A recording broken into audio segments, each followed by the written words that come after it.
نحمده ونصلي ونسلم على رسوله الكريم أما بعد فأعوذ بالله من الشيطان الرجيم بسم الله الرحمن الرحيم يا أيها الذين آمنوا إذا نودي للصلاة من يوم الجمعة فاسعوا إلى ذكر الله وذروا البيع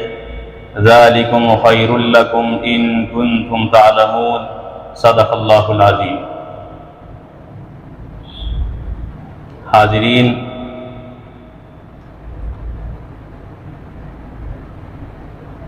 تذکرہ چل رہا تھا رسول اکرم علیہ الصلاۃ والسلام کے سفر ہجرت کا کہ آپ مکہ مکرمہ سے غار ثور میں اور پھر غار ثور سے مقام قباء میں اور پھر مقام قباء سے آگے مدینے کا سفر شروع کرتے ہیں تو وہ جمعے کا دن ہوتا ہے۔ قباء اور مدینے کے درمیان ایک محلہ پڑتا ہے بنی سالم کا۔ اس مقام پر اللہ کے رسول علیہ الصلاۃ والسلام جب پہنچتے ہیں تو وہاں نماز جمعہ کا حکم دیا جاتا ہے۔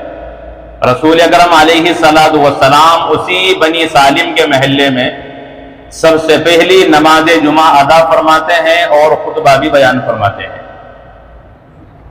آج بھی اسی مقام پر جہاں رسول اکرم علیہ السلام نے اول جمعہ ادا فرمایا ہے، مسجد جمعہ کے نام سے مسجد موجود ہے۔ مکہ مکرمہ میں رہتے ہوئے اجتماعات نہیں ہوتے تھے، لیکن مدینے میں آنے کے بعد مسلمانوں کے عام اجتماع کے لیے اللہ تبارک و تعالی نے جمعے کا انتخاب فرما دیا اور مسلمانوں کو نماز جمعہ میں شریک ہو کر نماز جمعہ ادا کرنے کا تاکیدی حکم عطا کر دیا گیا۔ تو یہ اسلام کا پہلا جمعہ ہے کہ ابھی مدینے میں آپ پہنچے بھی نہیں ہیں، مدینے سے پہلے ہی ہیں، لیکن آپ نے نماز جمعہ ادا فرمائی بنی سالم کے محلے میں۔ اور یہ اس امت محمدیہ پر، مسلمانوں پر اللہ تبارک و تعالیٰ کا عظیم احسان بھی ہے کہ اس نے ہمارے جمع ہونے کے لیے اور ہفتے واری عید کے لیے جمعے کا انتخاب کیا۔ یہود و نصارہ اس سے محروم رہے۔ یہودیوں نے ہفتے کا دن انتخاب کیا اور عیسائیوں نے اپنا ہفتے واری تہوار اتوار کو بنا لیا، لیکن اللہ تبارک و تعالیٰ نے مسلمانوں کے لیے جمعے کا انتخاب کیا جو تمام دنوں میں سب سے افضل اور سید الایام ہے۔ اللہ کے رسول علیہ الصلاۃ والسلام فرماتے ہیں کہ جن دنوں پر سورج نکلتا ہے ان تمام دنوں میں سب سے افضل دن جمعے کا ہے اور جمعے ہی کا دن سب سے زیادہ بزرگ، عظمت والا اور فضیلت والا ہے۔ اللہ تعالیٰ نے اس کائنات میں فرق مراتب رکھا ہے۔ جس طرح تمام پیغمبروں کے سردار محمد الرسول اللہ کو بنایا گیا، تمام فرشتوں پر فضیلت جبریل امین علیہ السلام کو عطا کی گئی،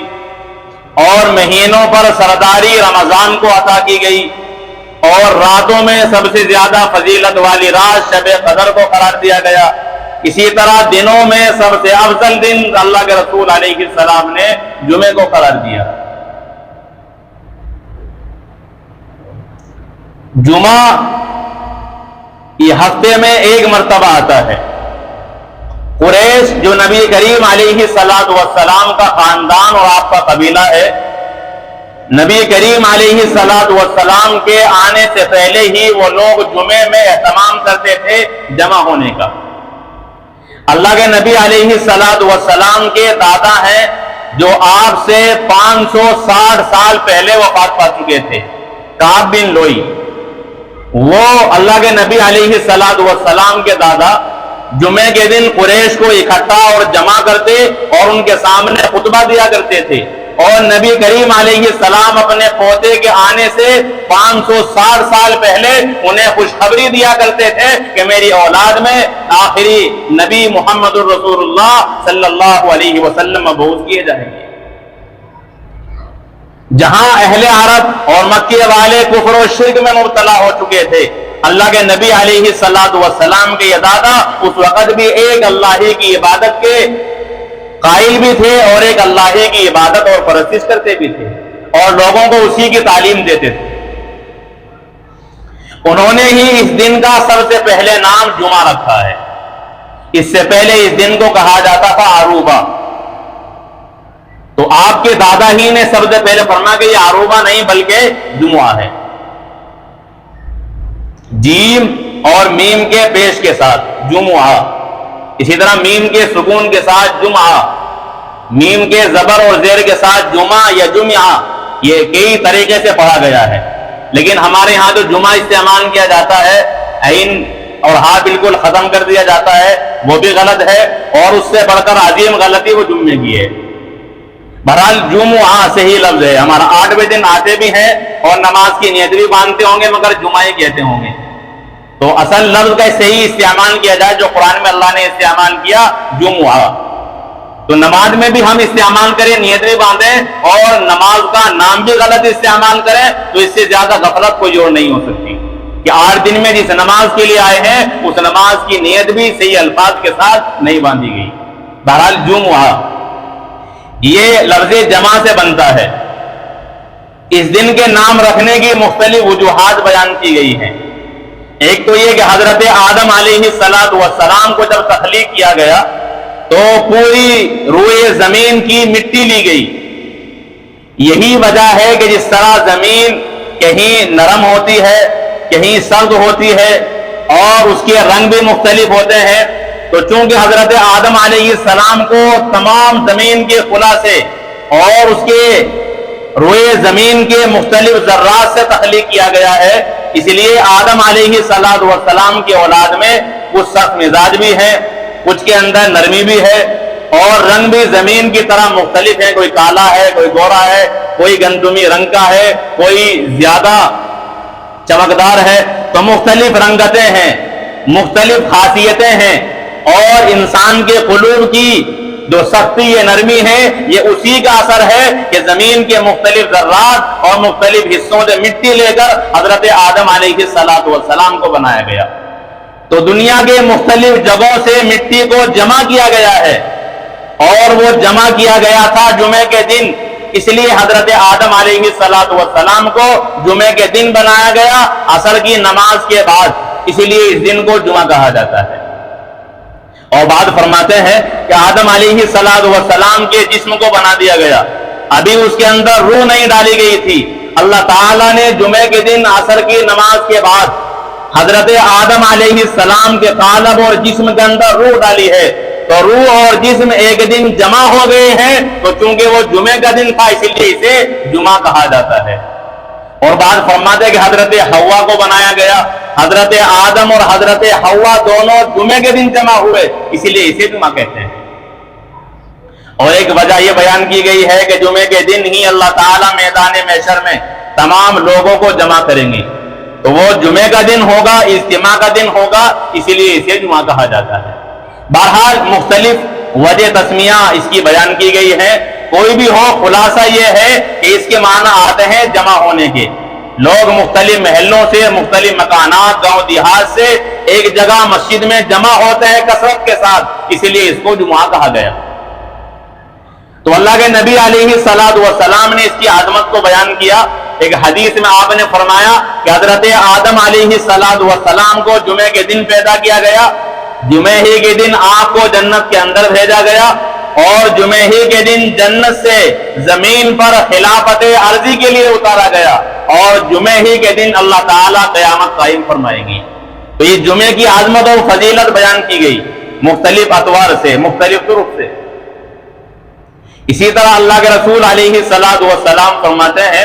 کہ چونکہ جمعے کے دن میں قیامت قائم ہوگی، اسی لیے جب بھی جمعے کا دن آتا ہے تو تمام کی تمام مخلوق اللہ تعالیٰ کے خوف زدہ ہو جاتی ہے، سوائے دو مخلوق کے، ایک انسان اور دوسرے جنات۔ یہ دو مخلوق جنہیں عبادت کے لیے بنایا گیا تھا، ان پر تو کوئی خوف نہیں ہوتا، اسی لیے آپ دیکھیں گے کہ جمعے کا دن ہوتا ہے، اس کے باوجود نہ نماز فجر، نہ عصر اور نہ مغرب عشاء کوئی اہتمام نہیں، صرف نماز جمعہ کا اہتمام کیا جاتا ہے۔ اس میں لوگ ایسے بھی ہیں جو جمعے کی نماز کا بھی اہتمام نہیں کرتے۔ وہ صرف عید ہی کے لیے جاتے ہیں، ایسے بھی ہیں۔ تو اللہ تبارک و تعالی نے جمعے کا دن انتخاب کیا ہے قیامت کے لیے، تو پوری مخلوق ڈرتی ہے لیکن انسان اور جنات نہیں ڈرتے، اسی لیے انسانوں کو بھی چاہیے کہ وہ ڈریں اور اس دن میں خاص اللہ تبارک و تعالیٰ کی عبادت کریں۔ ایک حدیث میں اللہ کے رسول علیہ السلام فرماتے کہ جو بندہ جمعے کے دن یا جمعے کی رات میں، جمعے کی رات اب مغرب کے بعد سے نہیں آئے گی، بلکہ جو رات ہماری گزری ہے یہ ہے جمعے کی رات، جمعرات کا دن گزرنے پر جو رات آتی ہے وہ جمعے کی رات ہوتی ہے، اور جب آئندہ رات آنے والی ہے مغرب سے شروع ہوگی، یہ ہفتے کی اور بار کی رات ہے، جمعے کی نہیں ہے۔ تو اللہ کے نبی فرماتے کہ جو جمعے کی رات میں یا جمعے کے دن میں وفات پا جاتا ہے، اس کا انتقال ہو جاتا ہے، تو وہ بندہ عذاب قبر سے محفوظ ہو جاتا ہے۔ کتنی بڑی فضیلت ہے، اس لیے موت تو آنی ہے، اللہ تعالیٰ سے جمعے کے دن میں اپنی موت کو طلب کرنا چاہیے کہ جب بھی ہماری موت آئے اللہ تعالیٰ ہمیں جمعے کا دن نصیب فرما دے، آمین۔ اور جنہیں نہیں مرنا وہ مت کہیں۔ اسی طرح اللہ کے رسول علیہ السلام نے جمعے کی فضیلت بیان کرتے ہوئے فرمایا کہ جس طرح یہاں جمعے کا دن ہوتا ہے اسی طرح یہ جمعے کا دن جنت کے اندر بھی ہوگا، وہاں اس دنیا کی طرح دن رات تو نہیں ہوں گے، لیکن وقت کے اعتبار سے، گھنٹوں کے اعتبار سے دن رات بھی ہوں گے، اور گھنٹوں ہی کے اعتبار سے معلوم ہو جائے گا کہ آج پیر ہے یا جمعہ ہے، منگل ہے یا بدھ ہے۔ تو جب جمعے کا دن آئے گا اللہ کے رسول علیہ السلام فرماتے ہیں کہ ایک اعلان کرنے والا اعلان کرے گا کہ تمام کے تمام جنتی میدان مزید میں جمع ہو جائیں۔ یہ خاص میدان ہے جو سب سے اوپر والی جنت پر ہے، جنت کے 100 درجے ہیں، اوپر نیچے 1 2 3 اس طرح 100 درجے، اور ہر ایک درجہ جنت کا زمین و آسمان سے بھی زیادہ بڑا ہے۔ تو اس طریقے سے 100 درجے ہوں گے، اس کے اوپر ہے میدان مزید، اور پھر اس میدان کے اوپر ہے عرش الہی۔ تو عرش الہی کے نیچے اور جنت سے اوپر جو میدان ہے اسے میدان مزید کہا جاتا ہے۔ اللہ کے نبی علیہ السلام فرماتے ہیں کہ وہ میدان مزید اتنا طویل ہے کہ جبریل امین علیہ السلام سے رسول اللہ نے معلوم کیا کہ وہ کتنا بڑا ہے، تو آپ فرماتے کہ ہزاروں سال سے زیادہ مجھے اس میدان میں گھومتے ہوئے ہوگے، لیکن ایک کنارے سے دوسرے کنارے تک آج تک نہیں پہنچا۔ تو کتنا بڑا وہ میدان ہے۔ تو اس میدان میں تمام جنتیوں کو جمعے کے دن جمع کیا جائے گا۔ جس وقت بندہ جمعے کی نماز کے لیے آتا ہے اپنا گھر چھوڑ کر، اپنی بستی چھوڑ کر، اسی وقت میں اللہ تعالیٰ اس میدان مزید میں تمام اہل جنت کو جمع فرما دیں گے۔ اس میدان میں مشک کے خوشبو کے ٹیلے لگے ہوئے ہوں گے، وہاں کرسیاں بچھائی جائیں گی، نبیوں کے لیے آسمان سے زمین اتنی لمبی اور بلند کرسیاں ہوں گی۔ اسی طرح ہر کرسی کے پیچھے اس کی امتیوں کی کرسیاں بچھی ہوئی ہوں گی یاقوت کی، اور جو بندہ نبی کی جتنی زیادہ اطاعت کرنے والا، نبی کی بات جتنی زیادہ ماننے والا ہے، اتنی ہی اس کی کرسی نبی کی کرسی سے قریب ہوگی، اور جتنا زیادہ دور رہتا ہے نبی کی سنتوں سے، نبی کے احکامات سے، نبی کے طرز عمل سے، اتنی اس کی کرسی دور کر دی جائے گی۔ تو اگر ہم یہ چاہتے کہ ہماری کرسی نبی کی کرسی کے نزدیک اور قریب ہو، تو ہمیں چاہیے کہ نبی کی سنتوں پر بکثرت عمل کریں، اور ہر وہ عمل ترک کر دیں، اسے چھوڑ دیں جو نبی کریم علیہ السلام کی منشا، آپ کے طریقے اور آپ کی سنت کے خلاف ہے۔ اللہ کے نبی فرماتے کہ وہ کرسیاں اس انداز سے بچھی ہوئی ہوں گی کہ کوئی کرسی کسی کے سامنے نہیں ہوگی۔ ایک مرتبہ اللہ کے نبی علیہ السلام نے رات کے وقت فرمایا کہ جس طرح یہ 14ویں کا چاند نکل رہا ہے، اس کے دیکھنے میں کسی انسان کو پریشانی نہیں ہے، ہر انسان آسانی سے دیکھ رہا ہے، اسی طرح تم جنت میں اللہ تبارک و تعالیٰ کا دیدار بھی آسانی کے ساتھ کرو گے، کوئی رکاوٹ درمیان میں موجود نہیں ہوگی۔ تو کرسیاں لگی ہوئی ہوں گی لیکن ایک دوسرے کے رکاوٹ اور سدباب کا ذریعہ نہیں بنے گی، بلکہ وہ عام جس طرح سورج اور چاند کو بندہ دیکھتا ہے اس طریقے سے اللہ تبارک و تعالیٰ کا وہ دیدار کرے گا۔ اللہ کے نبی علیہ السلام فرماتے کہ جب کرسیوں پر لوگوں کو بٹھا دیا جائے گا تو ایک ہوا چلے گی، اس ہوا کے ذریعے سے جو وہاں مشک اور خوشبو کے ٹیلے ہوں گے وہ مشک ہوا کے ذریعے سے اڑا دی جائے گی، اور وہ ہوا جنتیوں کے کپڑوں پر، ان کے بالوں پر، ان کے جسموں پر خوشبو کو اس طرح ملے گی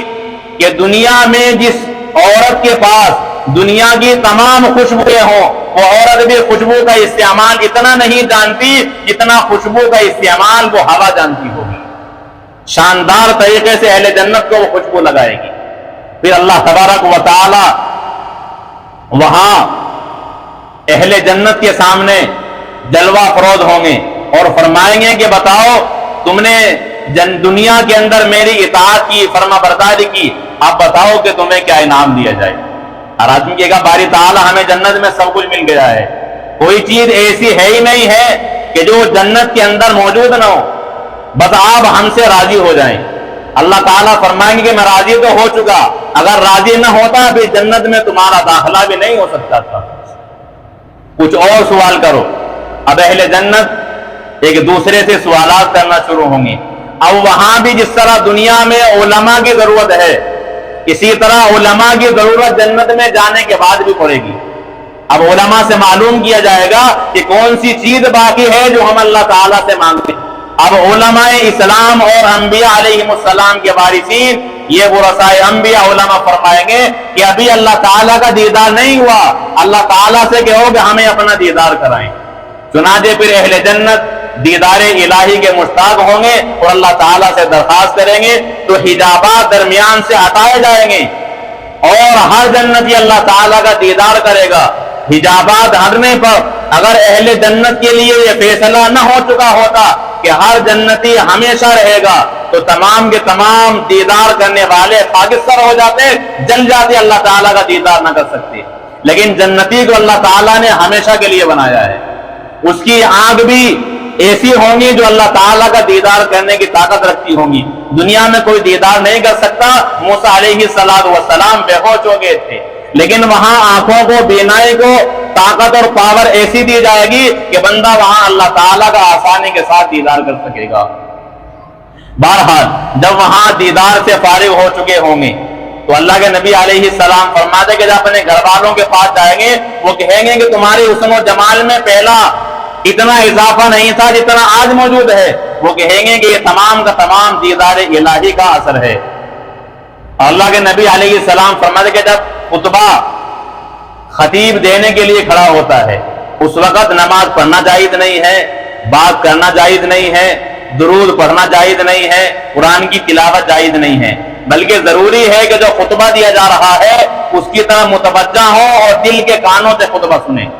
اور پھر فرمایا کہ جو بندہ جتنا زیادہ خطبہ سننے میں متوجہ ہوتا ہے اور خطیب کے جتنا قریب ہوتا ہے اتنا ہی وہ بندہ جنت کے اندر اللہ تعالیٰ کے قریب ہوگا اور اتنا ہی اللہ تعالیٰ کی طرف متوجہ ہوگا۔ تو جو آدمی یہ چاہتا ہے کہ میں اللہ کی طرف زیادہ متوجہ رہوں اور خاص توجہ کے ساتھ دیدار الہی کروں، اللہ تعالیٰ کا کلام خاص توجہ کے ساتھ سنو، تو وہ خطیب کا خطبہ توجہ کے ساتھ نزدیک ہو کر دل کے کانوں سے سنے اور کوئی حرکت خطبے کے دوران نہ کرے، اللہ تعالیٰ کے وہ نزدیک بھی ہوگا اور خاص توجہ کے ساتھ دیدار الہی سے میسر بھی ہوگا اور مشرف بھی ہوگا۔ اللہ تعالیٰ ہم سب کو عمل کی توفیق عطا فرمائے۔ وما علینا الا